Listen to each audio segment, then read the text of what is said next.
বলো কোথায় গেছিলে, বলো।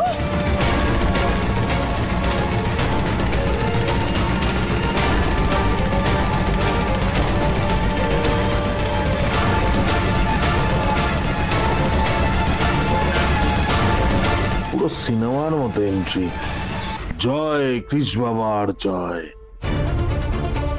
মিনু, মিনু কোথা থেকে এলো? তবে কি কৃষকে ফিরিয়ে নিয়ে এলো?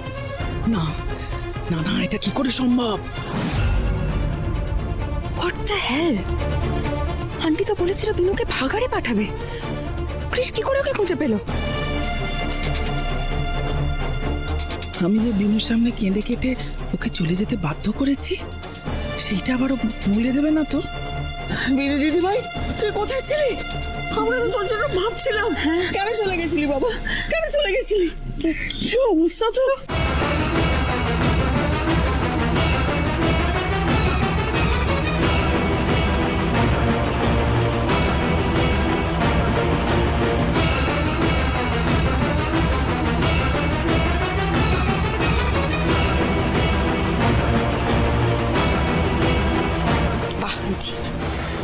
আবার তো তোমার প্ল্যান টাহা ফেল করে গেল। হ্যাঁ, বুমেরাং হয়ে তোমার দিকে ঘুরে এলো।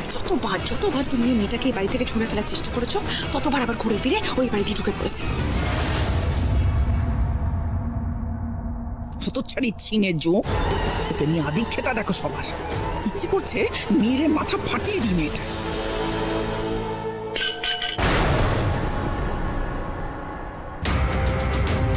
মা, মা কি হলো? ফুলদানি তোমার পায়ে পড়লো নাকি? সরি বাবু, দেখি একটু।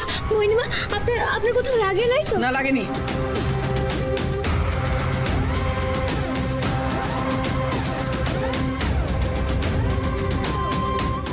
কি হলো রুক্মিণী?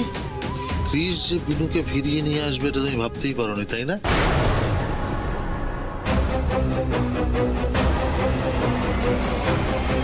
এই দেখো রেগে রেগে তাকায় আমার দিকে। হ্যাঁ, বুঝতে পেরেছি এত চিন্তা করছিলে বিনু কোথায় গেল, কেন বাড়ি ফিরছে না। এখন স্বস্তি, বিনুকে দেখে শরীরটা ছেড়ে দিয়েছে, তাই না? এই তো বৌদিরও যেমন, আমি দেখলাম তো হাত থেকে ফুলদানিটাই পড়ে গেল। হ্যাঁ, তাই তো। I was worried for. বৌদি দেখো কিরকম বিনুর মঙ্গলের জন্য সর্বমঙ্গলা মায়ের কাছে যাচ্ছিলে, হ্যাঁ, পুজো দিতে। সর্বমঙ্গলা মা কেমন কৃষকে আর বিনুকে একদম জড়ি করে আমাদের বাড়িতে পাঠিয়ে দিল তৎক্ষণাৎ একেবারে।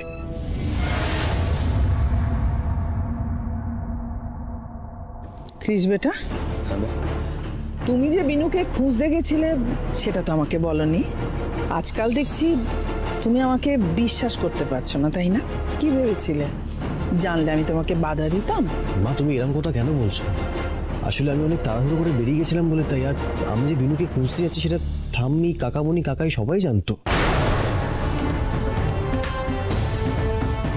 তাই নাকি? ও, তোমরা সবাই জানতে, অথচ আমাকে জানানোর কোনো প্রয়োজন বোধ করোনি। দিদিভাই, তুমি ভুল বুঝছো। তোমাকে কি করে জানাবো বলো তো? তুমি, দিবাকর, চন্দনা, তোমরা তো কেউ বাড়িতে ছিলে না। রুক্মিণীও বাড়িতে ছিল না। আর কৃষের বউকে খুঁজতে যাবে, এটা তো খুবই স্বাভাবিক ঘটনা, তাই না? সেটা যে তোমাদেরকে আবার ফোন করে জানাতে হবে সেটা ঠিক বুঝতে পারিনি গো দিদিভাই। সেই তো যে মায়েদের সংসারের সমস্ত দায়িত্বভার গ্রহণ করতে হয় রোজগারের জন্য, শুধুমাত্র রোজগারের জন্য দিন রাত বাইরে ছোটাছুটি করতে হয় যাতে সংসারে সবাইকে সুখে স্বাচ্ছন্দ্যে রাখতে পারে, সেই মায়েদের তো সহ্য করতেই হবে, তাই না? তার ছেলে চলে গেল, সবাই জানলো পরিবারের, শুধু মা জানলো না, ছেলে পর্যন্ত বললো না। কি অভাগী মা বল আমি। মা, কাকিমণি সেভাবে মিন করে।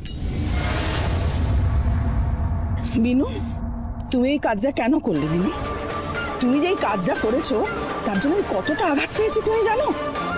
এই কাজ তুমি কখনো করবে না, কেমন? বুঝেছো?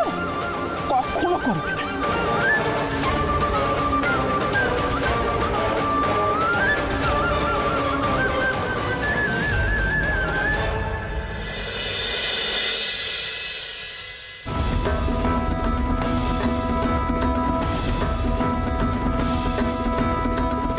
যে যে কেন তো ব্যথা করছে কি জানে। ক্রিস,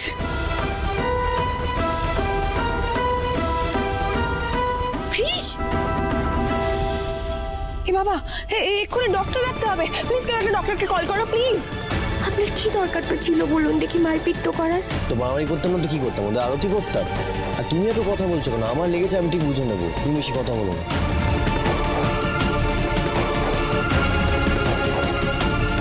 দেখুন, বুড়ার ফ্র্যাকচার হয়েছে, আপনি বুদ্ধিমানের কাজ করেছেন, ব্যান্ডেজটা করে রেখে দিয়েছেন। ইয়াতে কিন্তু আগামী 15 দিন কোনো কাজ করা যাবে না। আর এই ওষুধগুলো আমি লিখে দিয়েছি, এগুলো কিনে খাওয়াবেন। আসি। হ্যাঁ, থ্যাংক ইউ। ওকে। সৌরভ বাবু, বলছি যে আপনি চিন্তা তো করবেন লাই, আমি আপনার সব কাজটা করে দেব। থাক, তোমাকে কিচ্ছু করতে হবে না, যা করার রুক্মিণী করবে। তুমি তা তো বুঝো না।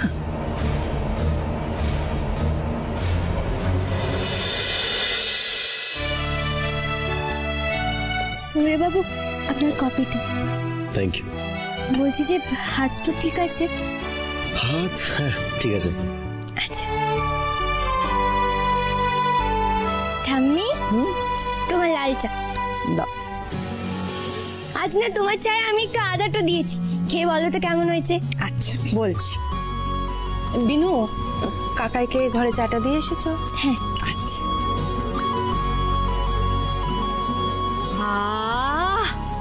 বিনু, ভালো হয়েছে? দারুণ হয়েছে। মা, আমার কিন্তু বিনুর হাতে চায়ের অভ্যেস হয়ে যাচ্ছে। কাল একদিন চা পাইনি, সারা দিন ধরে আমার মাথাটাও টিকটিক করে ব্যথা করছিল। উফ, দারুণ হয়েছে বিনু। চন্দনা কোথায়? চন্দনাকে দেখছি না। আরে ও ভোর ভোরই তো বেরিয়েছে বাপের বাড়ি যাবে বলে। ও, এত ভালো খবরটা আগে বলবে তো, এতক্ষণ বলছো। ভালো খবর তো আমরা এনেছি গো ছোট বেয়ান।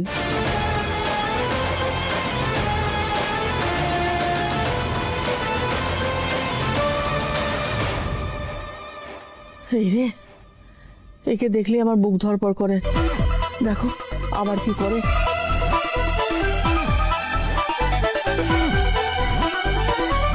এই দুলাল, কি বলেছিলাম তোকে?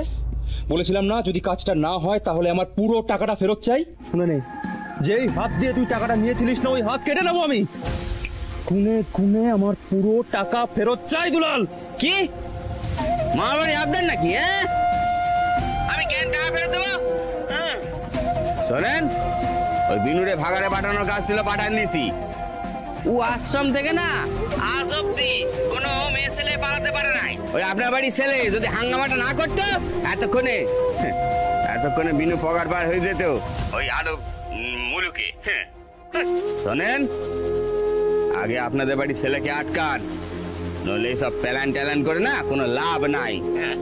নিজের গরুরে বাদ দিলারি, পরের গরুরে বিচার করি। চুপ, একদম চুপ। ওকে বল আমার সঙ্গে সঙ্গে কথা বলতে দিবা কর।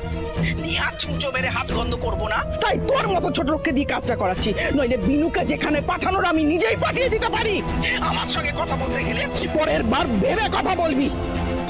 খুব পর ফেলেছিস না রে দুলাল, দাঁড়া তোকে আমি তোর জায়গা দেখাচ্ছি।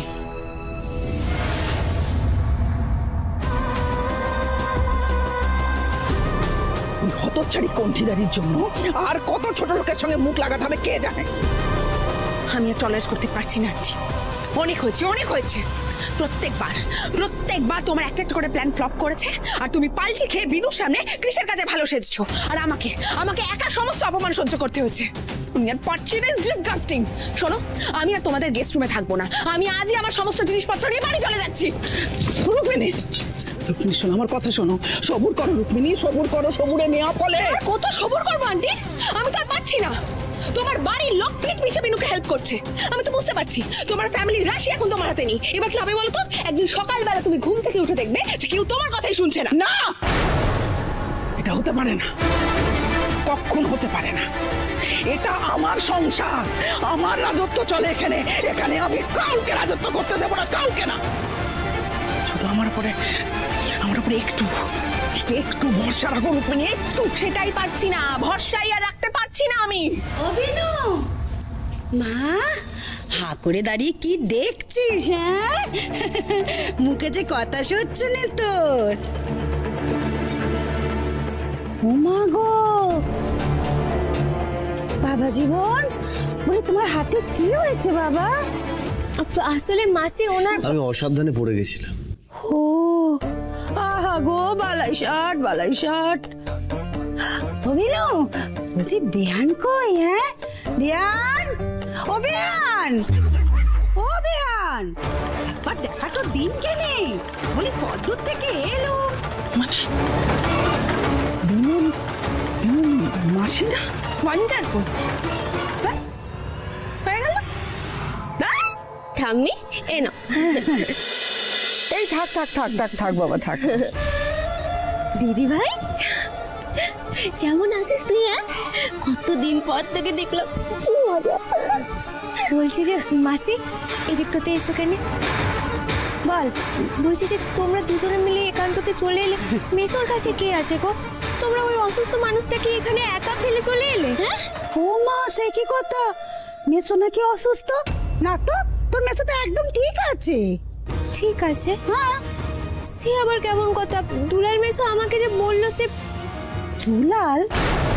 তোর সাথে দুলালে দেখা হয়েছিল বুঝি? দুলালদা আবার কোনো ঘাপলা করেছে মনে হচ্ছে। পরে আমাকে জানতেই হবে। ছাড় তো সব গ্রামের কথা। অভিনু, তো সাউরিকে ডাক। কি ব্যাপার আপনারা এখানে? এই তো বেয়ান। আরে বাবা, আমি তো আগেই বলে গেছিলাম যে এই বাড়িতে কিন্তু আমাদের আসা যাওয়া থাকবেই। মেয়ের বিয়ে দিয়েছি বলে কি আর এই বাড়িতে আসা যাওয়ার কথা ভুলে যাব? তাকে তার জলে ফেলে দিইনি কো। হ্যাঁ মানছি আপনি খুব ব্যস্ত মানুষ, কিন্তু তাই বলে তো মেয়ে জামাইয়ের দিরাগমনের কথা আপনি ভুলে গেছেন। দেখুন, দেখেছেন তো, সেই দরজাল মিঠুকেই মনে করার জন্য এখানে আসতে হলো। না বাবা, আমাদের মনে ছিল, কিন্তু ছাড়ুন তো মাসিমা ওসব কথা, আমার সব কিছু জানা আছে। আসলে কি বলেন তো, ওই আমাদের মাধবপুরে রাসের মেলা এত বড়টো করে হয় না, খুব বড় উৎসবটা হয়। হ্যাঁ, তাই আমি ভাবলুম যে দুটো একসাথেই হবে, রথ দেখাও হবে, কলা বেচাও হবে। হ্যাঁ, ওই মেলাতে পাঁপড় ভাজাও খাওয়া হবে, আর ওই দিরাগমনের মিষ্টি মুখটুকু হবে। হ্যাঁ কি জামাই, সব একসাথে হবে তো? সত্যি তো, সে আমাদের গ্রামে রাসের উৎসবটা না অনেক বড় করা হয়। তারপরে সেই পাঁপড় ভাজা, পিঠে বুলি কত দোকান বসে না, খুব মজাটা হয়। হ্যাঁ ওরে বিনুমা, সেই জন্যই তো আমি তোকে নিতে এলুম। হ্যাঁ, আর জামাই বাবা জীবন, তুমি তাড়াতাড়ি তৈরি হয়ে দেন দেখিনি। ও মিনু, তুইও যা, বেশ অনেক দিনের জন্য না জামা কাপড় ভালো করে গুছিয়ে নে দেখিনি। এসবের মানে কি মা? এসব ওরা কি বলছেন? আপনি দেখতে পাচ্ছেন না আমার হাতের এই অবস্থা? আর মা, আমি কিন্তু কোথাও যেতে পারবো না।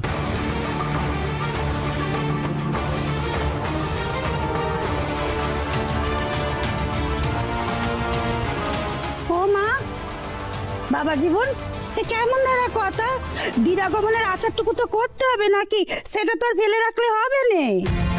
মা, আমি অত জানি না, আমি আমার হাতের কথা বাদই দিলাম, কিন্তু আমার কলেজের অ্যাসাইনমেন্ট আছে, আমি কোথাও থাকতে পারবো না। সরি। এক্স্যাক্টলি, তুই কোথাও যাবি না কৃষ। তোকে এই অবস্থায় আমি কোথাও যেতে দেব না। বলি তুমি এত মুখটি নাচছো কেন? হ্যাঁ, তোমাকে এর মধ্যে ঢুকতে কে বলেছে? এখানে গুরুজনেরা আছে, তারাই ঠিক করবে জামাই বাবা জীবন যাবে কি যাবে না। তোমার এত চড়বড়ানি কিসের? মাসি, আমার কথাটা শোনো কেন। বলছি যে সত্যি তো সৌরবাবুর পড়াশোনার অনেক চাপ তো বটে, আর তাছাড়া সে একটা বছর লাগে আমি রাসের উৎসবটাতে গানটো গাই বলাই, তাতে কি হয়েছে? বিনু, আমি তো তোমাকে যেতে বারণ করিনি, তুমি যাও। না না সৌরবাবু, সে আমি তো এমনিতেও একা তো যেতে পারবো লাই। দাদু ভাই, দিরাগমনে জোরেই যেতে হবে। হ্যাঁ, তাই যেতে হয়। ওরা জোরেই যাবে মা।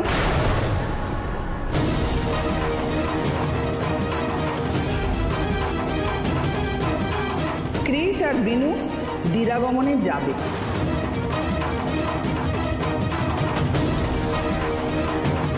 মা, তুমি কি বলছো এটা মা?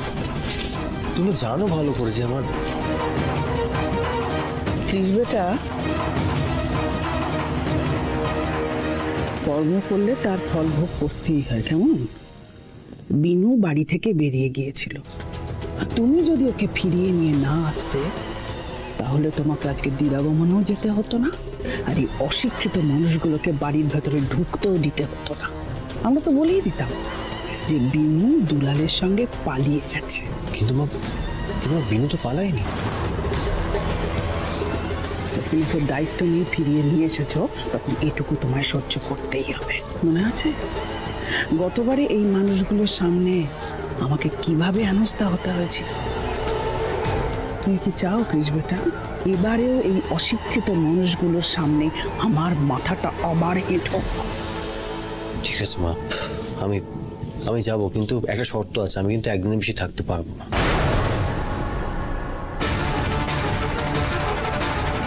হ্যাঁ, আমার ছেলে আমার কথা রেখেছে, ও যাবে, তবে এক রাতের জন্য। ব্যাস ব্যাস, তাতেই হবে বেয়ান, এতেই আমার মনটা ভরে গেছে। আমার গাড়ি করে যাবে, আমার অনেক বড় গাড়ি আছে তো, আপনার মেয়ে জামাই আমার গাড়ি করেই যাবে। কনক, হ্যাঁ বড় বউ, ওনাদের খাবারের ব্যবস্থা করো। আর হ্যাঁ, অনেক দিন পরে এলেন, ভালো করে খাইও, কেমন? ঠিক আছে। বিনু, যাও রেডি হয়ে নাও। কৃষ বেটা, যা তৈরি হও।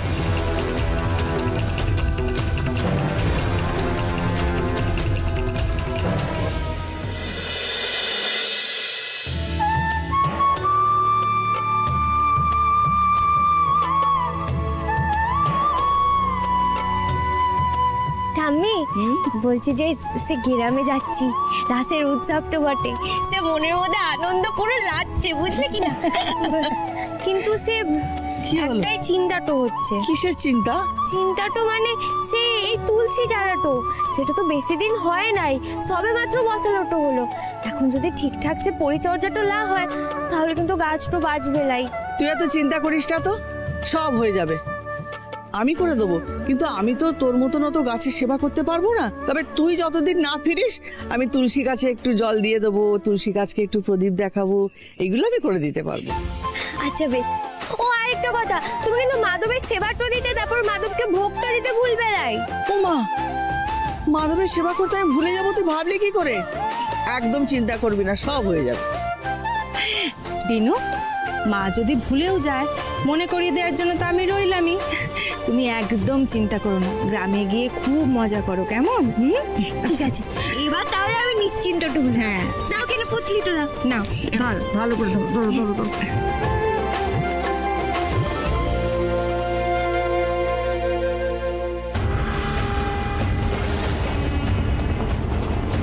তুমি নিশ্চিন্তে থাকো বিনু, এই যাওয়াই তোমার শেষ যাওয়া।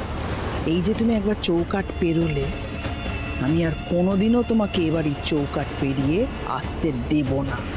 বাগান থেকে তুলসী গাছটা উপড়ে ফেলবো, আর কিসের জীবন থেকে তোমাকেও।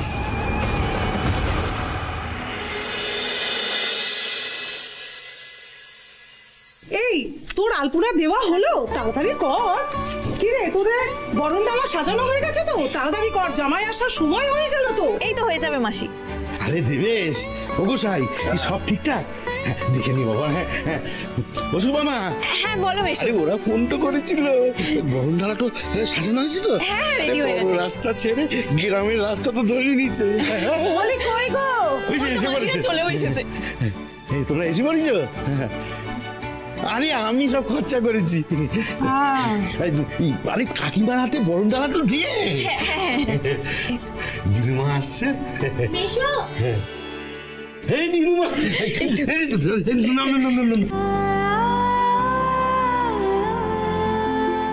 এই কি জামাই, তোমার হাত তোতে কি হয়েছে? মেসো, সে অনেক কথা বটে। বলছি যে সে বাড়িটা তো সে চেলাই যাচ্ছে লাই গো, কি সুন্দর করে তোমরা বাড়িটা সাজিয়েছো বটে। তো ভালো লেগেছে বিনু? হ্যাঁ গো দেবেশদা, খুব ভালো লেগেছে বটে। কতদিন পর এলি রে বিনু, তোর জন্য মনটা বড্ড কেমন করছিল। দেখেছিস মিনু, তোর বাপের আক্কেলটা দেখেছিস? বলেছিলাম কম খরচা করে সবকিছু সাজাতে, আদিক্ষেতা করে এক গাড়ি টাকা খরচা করে সবকিছু সাজিয়ে বসে আছে। দাঁড়াও মা, জামাইবাবু থেকে সব আদায় করে নেবো। কই গো, দেরি হয়ে যাচ্ছে তো, বরণটা করো। বলছি যে এসবে কি খুব দরকার ছিল? আমরা এমনি ভেতরে চলে যাচ্ছি। ও মা, এ কি কথা জামাই? তা আবার হয় নাকি? এই যে দেখো, ছেলের ঘরে যেমন বউ নক্কি হয়, তেমনি মেয়ের ঘরেও জামাই নক্কি হয়। আর তোমাকে যদি বরণটা ঠিক করে না করি, তাহলে লক্ষ্মীর ঝাঁপিটা ভরবে কি করে? ওরে না, হেসে সাতখানা বাজা দেখি। হ্যাঁ